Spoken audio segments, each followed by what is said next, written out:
So it's good to have you here. It's good to have the family and friends that are here this morning. We're in the middle of this series called Greatness.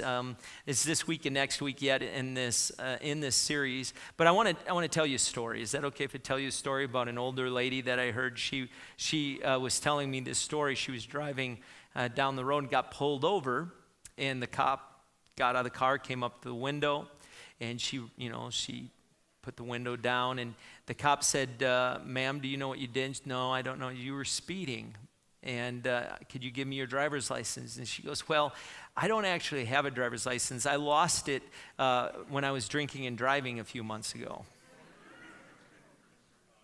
Okay, ma'am, do you have a registration? Well, I don't have a registration either. I stole the car. And from who? Do you know who it was? No, I murdered him, and I cut him up in little pieces and put him in baggies, and he's in the trunk.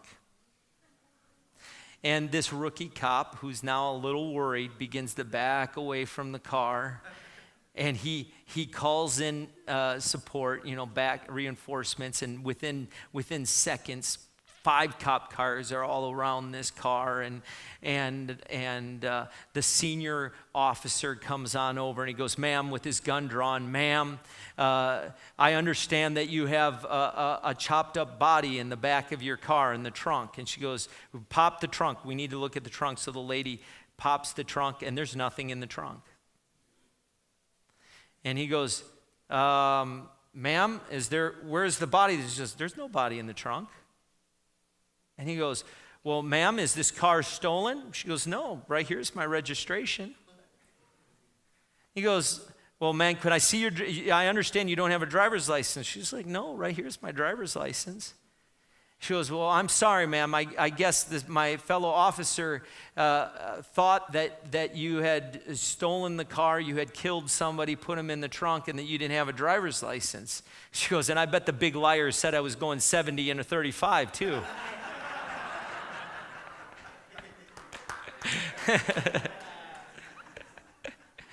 I wouldn't recommend trying that, however.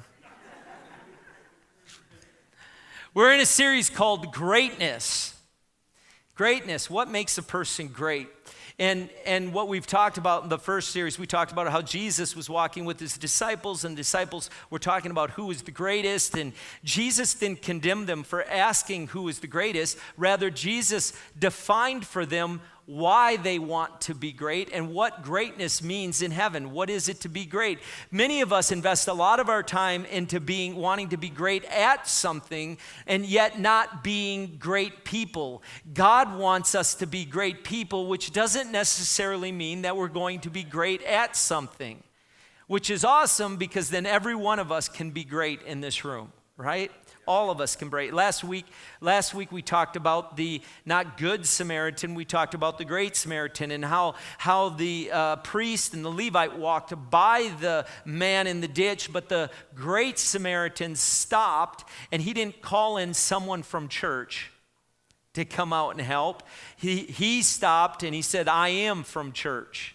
And I am wanting to be great. And he went and stopped and helped the persons and became a great Samaritan. Then we gave you the $10. And can I tell you, I've had a number of people share with me stories about how you were great. Somebody was telling me that they went to the grocery store and they helped a woman out that had groceries, and she's fumbling through trying to find it. He said, God immediately said, that's where you're supposed to use the $10. And then ended up ministering to the cash register lady because she was the one most impacted by it, even though the lady was blessed.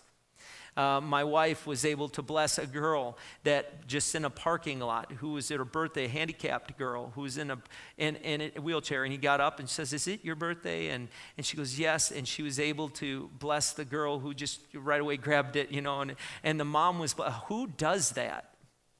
Who gives a birthday gift in the middle of the parking lot to someone you don't even know?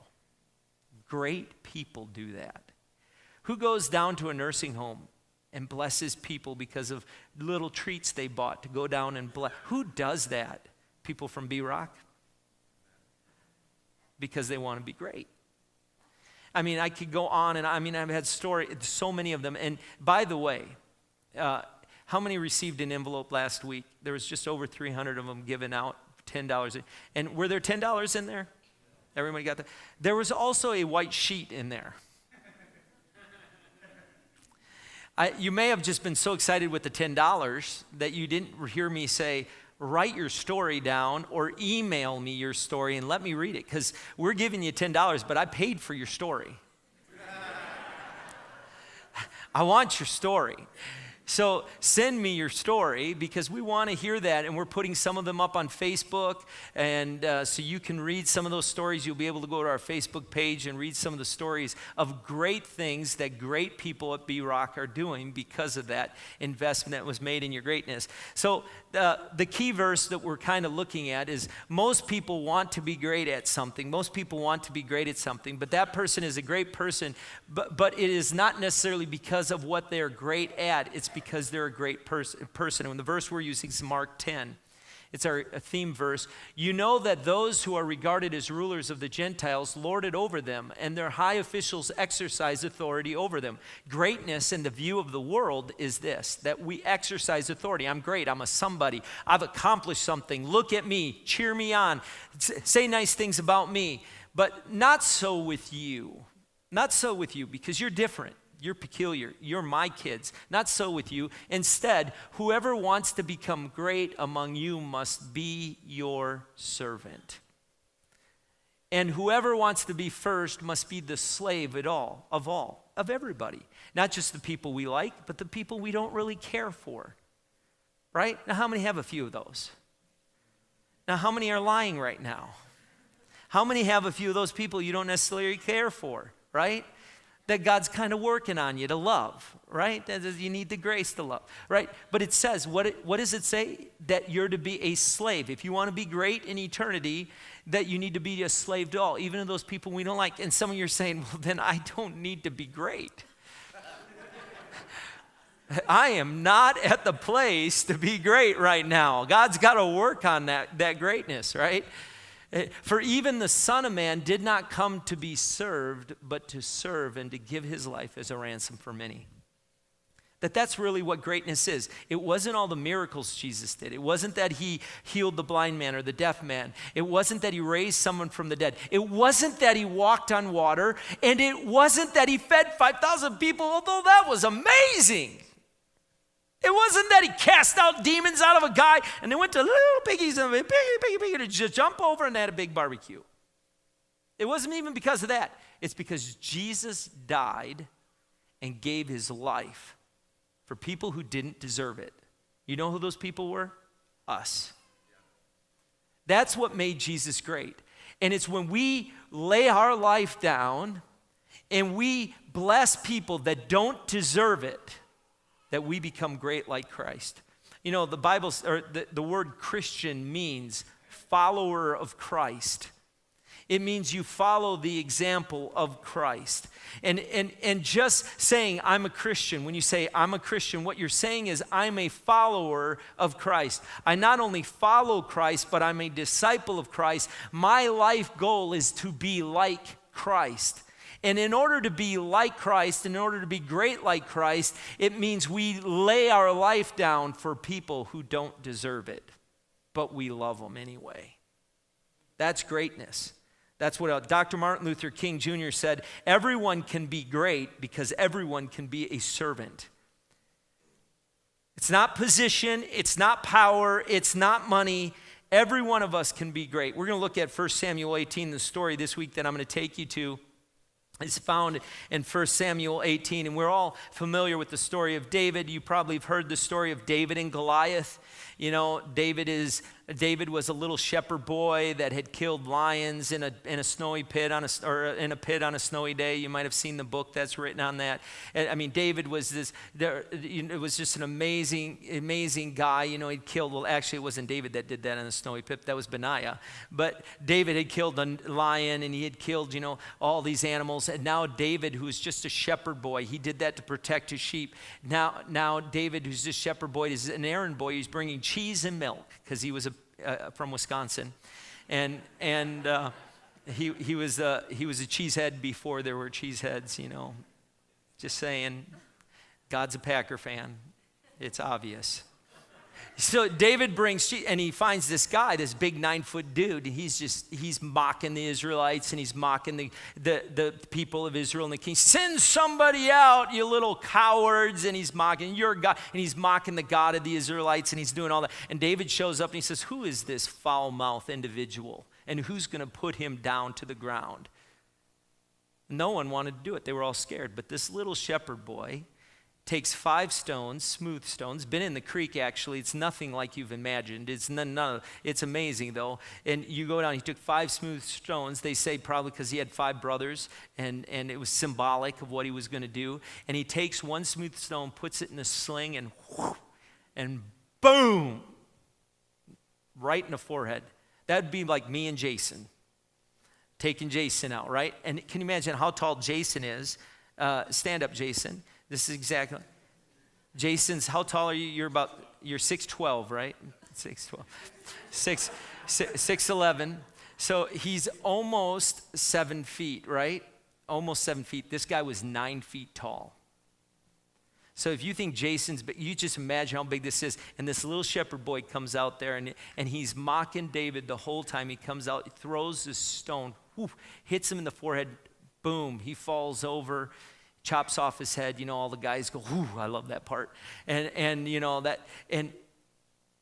David becomes a cult hero in that moment in the country of Israel. And the story of David begins. And even though Jonathan and Saul didn't even know they were going to be part of the story, they were thrust into the story of David, and they both had to make a decision in how they were going to respond. Now, I'm talking about greatness this morning, and I'm going to come into greatness. I've talked about serving people. I've talked about how if you want to be great, you become a slave to people. But now I want to talk about greatness in relationships with people and what that means. And I want to look at it through this story in Samuel. Samuel 18, verse 5 says, whatever mission Saul sent him on, David was so successful that Saul gave him a high rank in the army.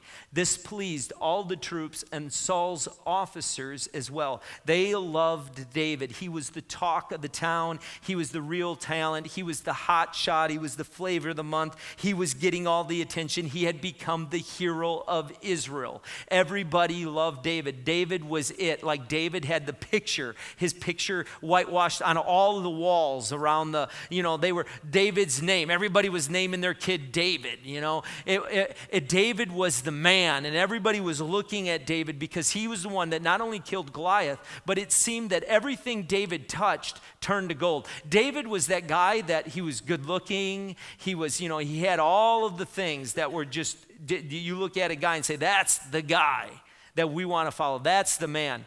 And so he would go out, and one day there was a battle, and they were coming back, and when the men were returning home after David had killed the Philistine, the women came out from all the towns of Israel to meet King Saul. Now, that's like the guy's dream. All the women come out to cheerlead them, right? How many noticed that there are never, and I said this in wedding yesterday, that in games, there are never cheerleaders at women's games? You ever notice that? Why there are never cheerleaders at women's games, but why are they always at guys' games? Because guys play better when girls are cheering them on. Right? No, it's the truth. It's the truth, because guys want to show off. Like they want to be the top dog. And so here's King Saul. The girls, you need to understand it. Wives, you need to understand this. Your husband wants you to be his cheerleader. Like, how's my hair look? It looks great, babe. That's what they want to hear. Like, even if it looks terrible, even if you got one hair, that one hair looks amazing. Right? They want to hear, you did so good with that, honey. It's like, the guy's just like, he just wants a little pat. Right? How many guys say amen? Amen. That's right. Be my cheerleader. Some of you guys aren't getting it yet. This is where you say amen. Let your wife, it's like a subtle way. I'm giving you an opportunity to say, that's right, I need some, cheer me on, man. When I'd go golfing, I remember when we went golfing, Heather and I would go on vacation, and I golfed at Torrey Pines. and I was up, and I was playing very well at the time. I'm just saying, I was playing very well, and I hit a drive, and it went a long way. And I'm like, honey. She goes, what? I said, you got to say, you the man, babe. And she goes, well, I don't know if it's a good shot. I said, doesn't matter. Just hearing you say it is all I need to hear. Is you the man. So she's like, you're the man. Even half-heartedly, I got to admit, I enjoyed it. Why? Because guys need cheerleaders. Right, guys? Okay, how many ladies want to have a great marriage?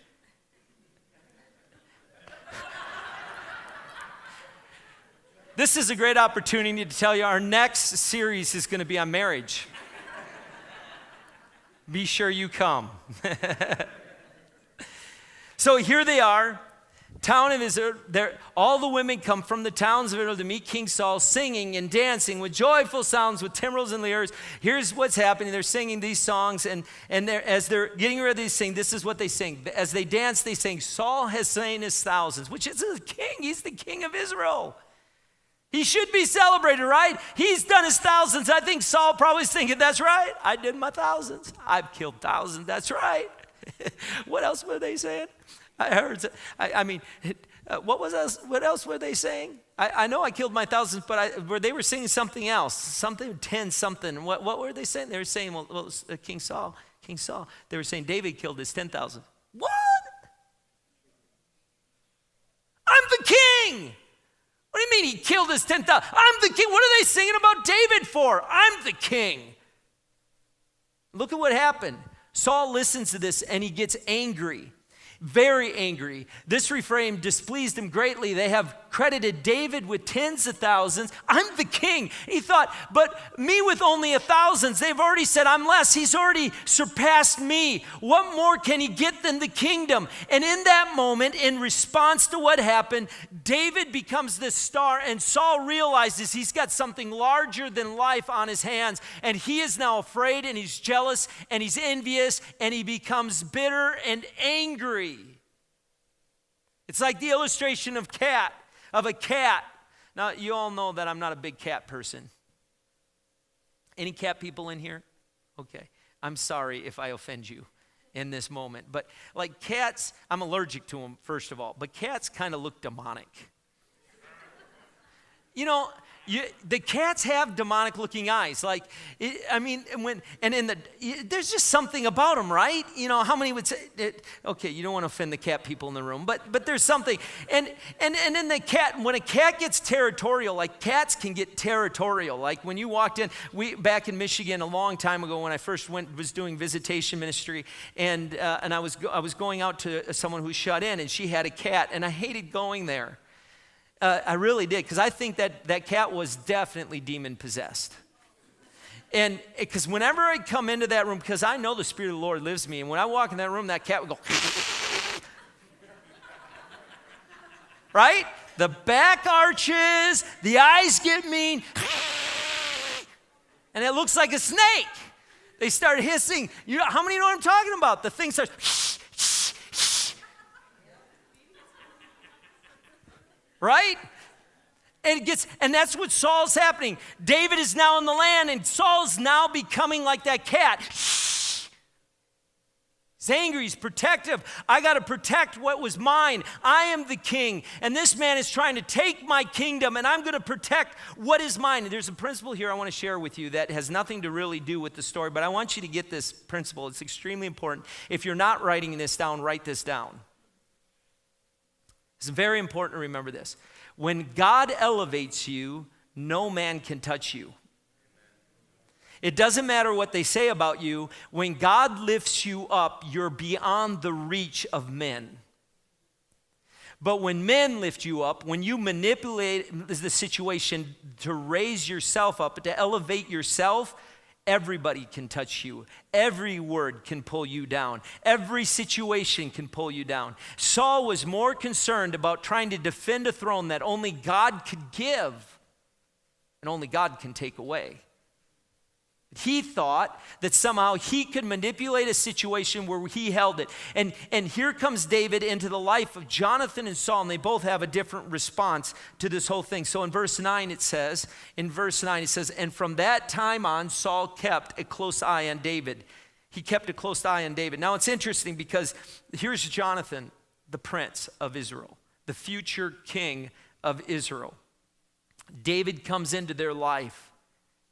And it's interesting because we love to celebrate the leading role of anything, but the supporting role we almost look at with disdain. We almost look at it as it's not important. Like the supporting role is not that big of a deal. It's you're second. You're not first. You're second. You're either a has-been or you never were. You're just kind of hanging around. You're nobody, but you were the supporting role, and the lead role is what everyone wants to be. They want to be this lead role, and it's interesting because Jonathan, who was the lead role, he was the prince of Israel, and he's the future king of Israel. And all of a sudden, here comes David marching in. Now think of this. Jonathan was not some wimpy young man. Jonathan, there's a story back in 1 Samuel 14 where there was an open field, a number of acres of land. There's an open field, and there were 20 Philistine men, and Jonathan went into the field and killed all 20 men. Killed them all by himself. He was as strapping, as strong, as much of a warrior. He had earned his position in the army. He was highly respected by the leaders in the army. This was a man to himself. He was worthy of the position he was given, and he was a man that would have made a great king. He had all of the skills and the ability to be a great king, but in walks David into the door. Jonathan's response to David is the thing I want you to see most of all, because it's the thing that will literally speak to every one of us today, is this response of Jonathan to David. Because David was a threat to Jonathan. King Saul was already king. He had already advanced in years. He had already been the king for a while. Jonathan had never been king.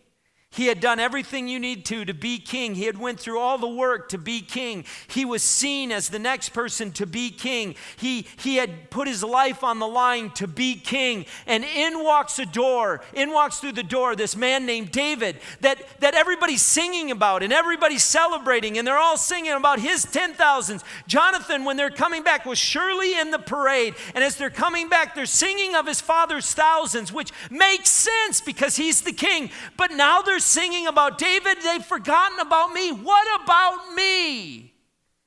Why aren't they singing about me? I killed my thousands. I was right there with David. I'm going to be the future king. I have the right as king. I have the right. I possess the right to be the next king.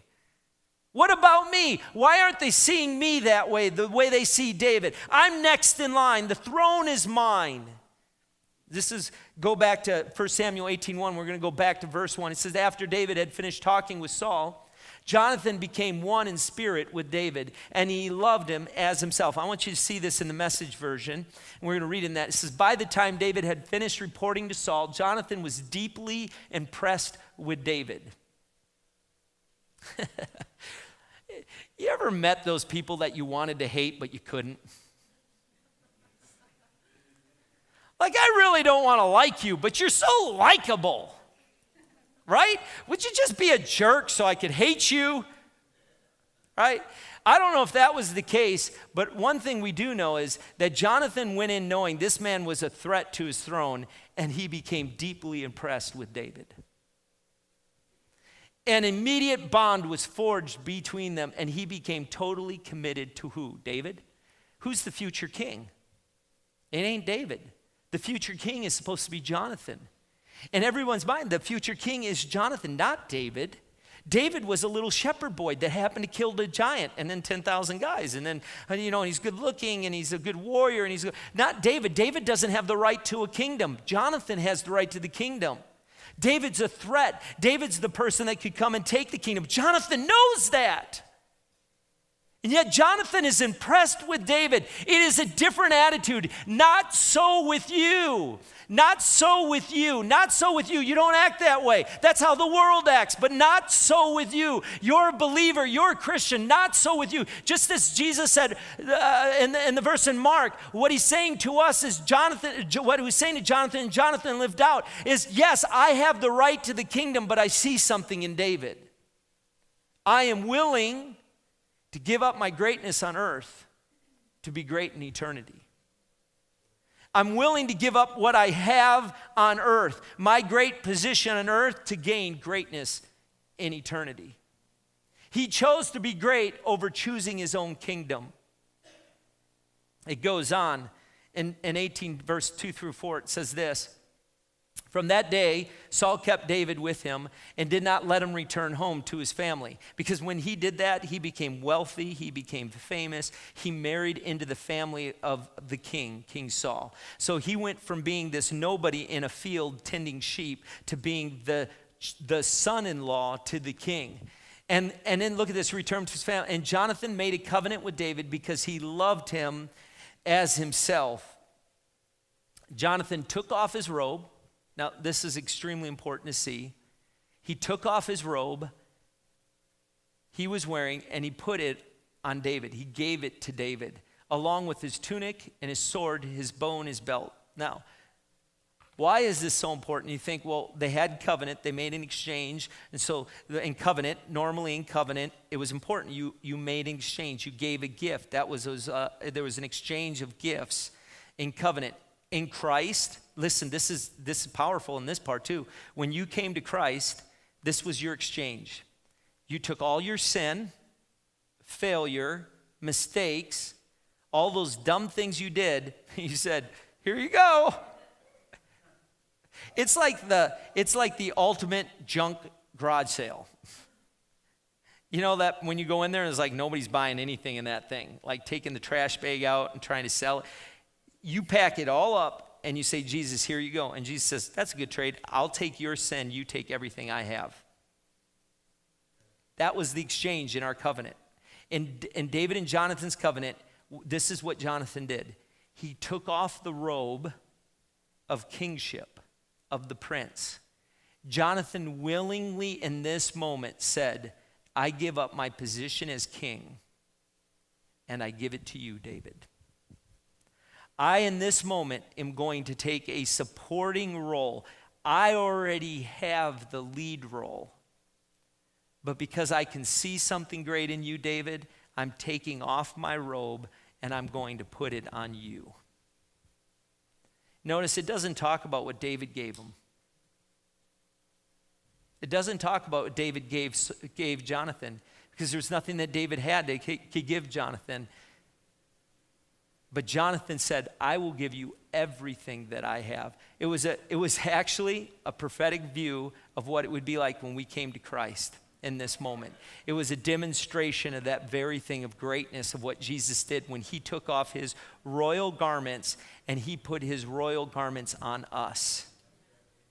Do you know when Jesus was going through the crucifixion, when he was being crucified, the robes, they took off his robes, which they would have called royal robes. And you know who wore them? The Roman soldiers who were crucifying them. It was literally a covenant-making moment that they didn't even know they were doing. Jesus allowed them to take his robes and put them on themselves, sinners who did not deserve it, so he could take on their nakedness. That's what he does with us. He takes on the nakedness and the shame and the guilt we have so that we can wear his royal robes. Today, we wear royal robes before the eyes of God because of our salvation in Christ. Praise the Lord, right? And this is happening right here. Now, who does that? Who does that? Who knows who who's going to be the king? I'm the man. You're getting songs sung about you there. You're the flavor of the month now, David, but in the end, I'm going to be king. I'm the one that's going to hold the power and the position and the wealth and all of those things. Dave, you go ahead, enjoy your day, but one day I'm going to be the one that gets king or be king. And rather than do that, he stops and he says, no, I see that the spirit of kingship is on you. And rather than trying to do what my father is and trying to somehow preserve his kingdom, Jonathan says, rather than fight God, I'm going to give what God's doing. I want to be a supporting role in what God's doing in your life. I'm going to stand in a supporting role. Now, that's not how we're taught. Well, that's hard to deal with. Even while I'm saying this today, even as I'm talking about this today, some of you in the room's going, it's just not worth greatness. I'm not doing that because there's someone in your life right now. There is a relationship right now that you have in your life, and they need your help. They need you to be in your life. No way in the world am I doing that for them. They're too arrogant. They're too smart aleck. They're jerks. There's no way I'm doing that. You know what the Bible says? The first will be last, and last will be first. On earth, the leading role is the thing that everybody celebrates, but in heaven, the angels celebrate the supporting role. The one that gets the attention. Oh, David. David had all the ladies singing his praises of 10,000. But in heaven, Jonathan had all the angels singing his greatness of how he served David. The next thing we look at, that's Jonathan's response, which is just, think about that. Jonathan's response, think about how impossible. How many would say that would be really easy for me to act like Jonathan did? Right? It wouldn't be easy. But Saul had a different response. Saul was angry. Verse 8. He says, once more war broke out, and David went out and fought the Philistines. What Saul wanted to do is he wanted to get David killed. So he put him in a battle on the front line. He said, okay, I want David killed, but I don't want to actually do it because I want the people to like me, and I don't want to kill the flavor of the month. So I'm going to actually send them out.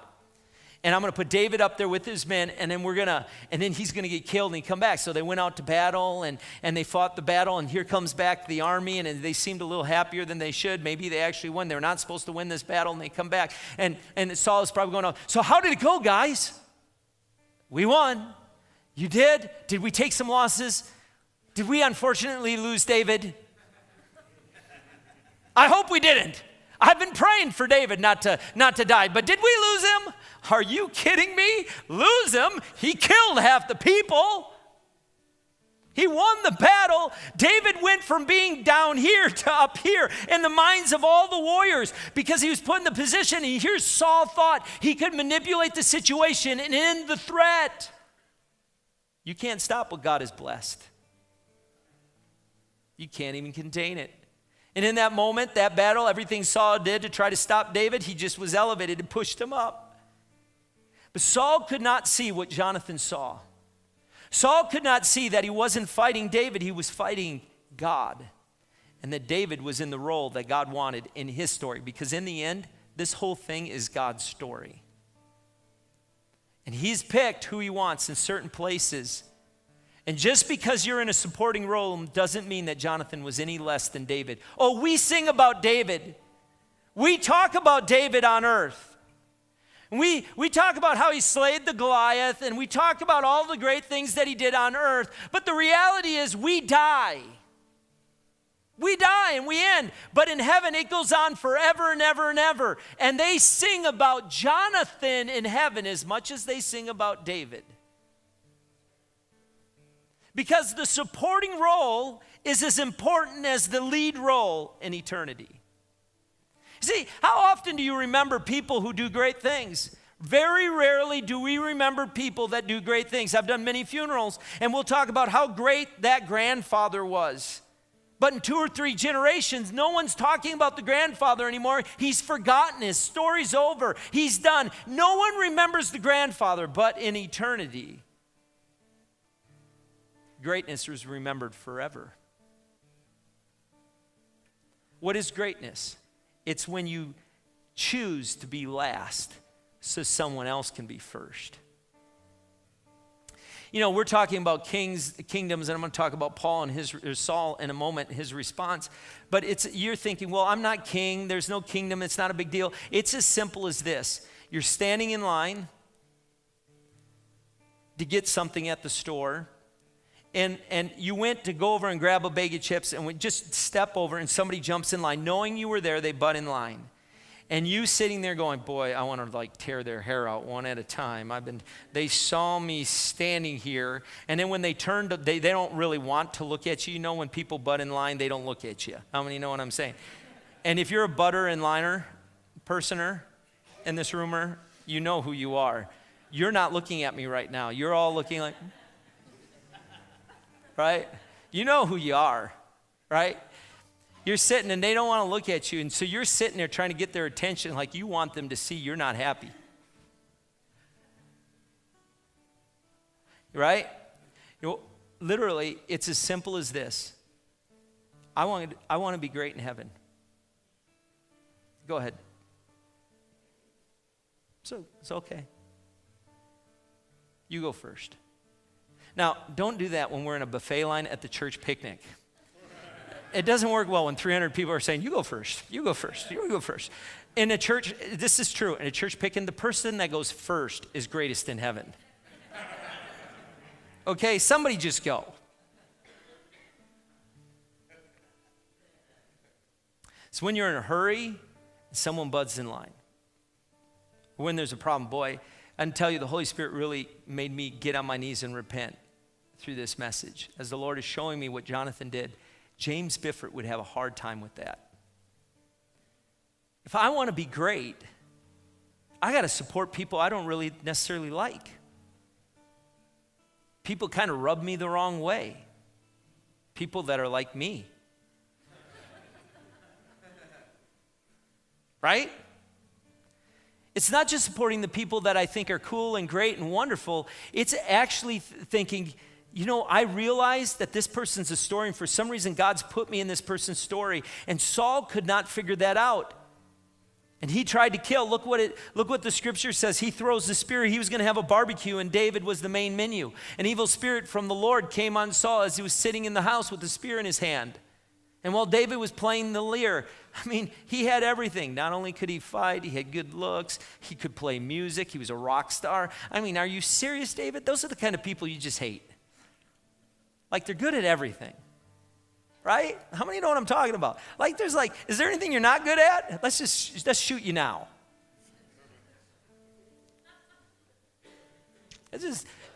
And so he takes his spear and he throws it at David, or he drives it in at David, and David, being good at everything, escapes because he's quick, right? And he gets out and he makes his escape, and he gets out of there and he goes running to find David. And when he goes to find David, he runs to find Jonathan. It says he goes to, in verse 21, chapter 20, verse 1. It says, David fled to Naioth to Ramah and went to Jonathan and asked, what have I done? What is my crime? How have I wronged your father that he's trying to kill me? What have I done, Jonathan? Jonathan says, well, my father's not doing it. He's not trying to kill you. He would tell me there's nothing that my father does that. When Jonathan had to be thinking, what does Jonathan want? Maybe Jonathan isn't my friend. Maybe he's setting him up. But he went to Jonathan because Jonathan had made covenant with him. And this is what Jonathan could have done. Jonathan could have said, listen, David, you need to leave. My father is trying to kill you. My father is trying to kill you. You should leave. You should go to another country and be a king in another. You could leave, then I get my kingdom back. Or Jonathan could have said this. Jonathan could have said, don't worry about it, David. It's no big deal. You just stay right here, knowing that his father did want to kill him. And then eventually Saul would kill him, and he'd still be the good guy because I made covenant, and he's dead, and I still get my kingdom. That could have been two responses that maybe all of us might have thought. Right? Don't act righteous in the room right now. But David, this is something that Jonathan does, which is amazing. It's an amazing thing, what he says, his response to David. This is what he says. And we've said this 100 times to people. It's interesting because we'll say this to people who are going through something. And we'll say this term that Jonathan says, that we're going through something, and we don't really mean it. Like we say it to people who we don't think will really take us up on it. Right? But if it's somebody that we think might take us up on it, we said, we hope you do okay. I'll pray for you. Right? But if it's someone that we don't think will take us up on it, we'll make this statement: whatever you want me to do, I'll do it. But I bet you won't. That's why I said it. Because it makes me look good to say, whatever it is you need, I'll help you out. Just tell me what you need and I'll help. If there's anything you need, let me know. I'll be sure to help if I can help.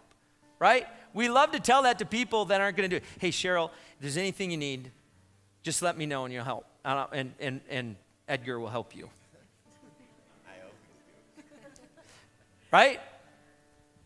Jonathan makes this statement to David, and he fully intends to do it. He says, David, go back to the verse.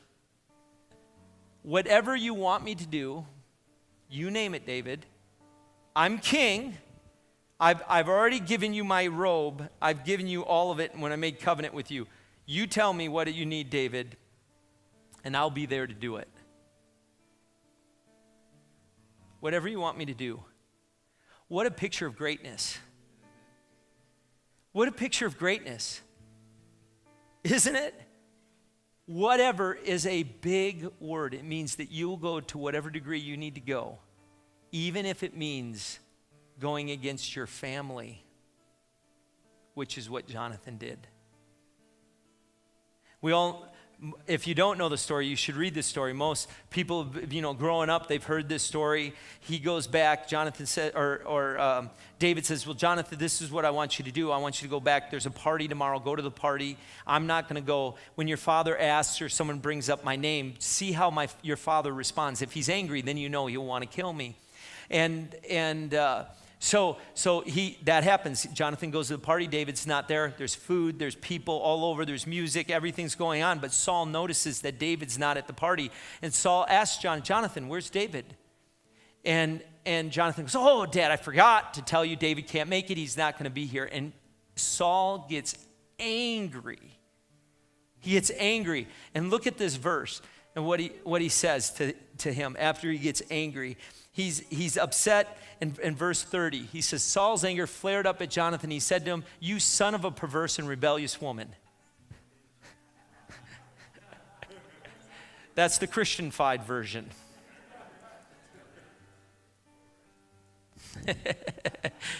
Next verse. Now, don't be going out saying that at, you son of a rebellious woman or whatever to people. Don't be doing that, okay? Don't I know that, I'm not going there. Don't I know that you have sided with the son of Jesse to your own shame and to the shame of the mother who bore you? As long as the son of Jesse lives on this earth, neither you nor your kingdom will be established. Jonathan, you idiot. Don't you know that you're giving up your kingdom if you help David? And it's in that moment, Jonathan has to make a decision. Does he choose to take what he could see in being king? Or does he believe in something that he could not see, which is greatness in heaven? Does he choose to be great on earth, or is he going to choose to be great in heaven because he did his story? See, here's the tension in all of this. In the end, Saul throws the spear at Jonathan, misses again. He must be having problems with the spear throwing because he missed Jonathan as well. And Jonathan shoots arrows out and lets David know that, hey, he's wanting to kill you. And they meet one last time. And Jonathan commits to David, says, we have a covenant. I love you. And that's the last time they speak until they see each other on the battlefield one last time. But they loved each other through all of that. Here's the tension in all of this. Saul got angry, and he got jealous and envious, and he tried to fight against it, where Jonathan began to support David in this. Now, this is the tension. This is the tension. Do you truly believe that when you serve in a supporting role, that you're as great as the person you serve in eternity? Or do you need to see the praise on earth in order to believe it. Do you need people singing about you? Do you need people talking about how great you are? Do you need people celebrating the victories using your name? Or are you okay being like the soldiers that followed David, even though David was the one being praised, the soldiers following him who did the battle to help him gain those victories? They walked along and they said, as you praise David, you praise us. And the reality is, greater than all of that, how many want greatness in heaven for eternity more than greatness on earth? That will die in your coffin when they put you in the ground. Your greatness will end and your story and legend will no longer be told. But in heaven, there's a hall of fame of people who did great things. Because think of it this way. It's easy to live the story that David lived in the sense that he was celebrated and glorified and lifted up. It is far more difficult to give up greatness on earth so you can be great in heaven. That's what makes us different. Not so with you. Great people lay down their life for other people.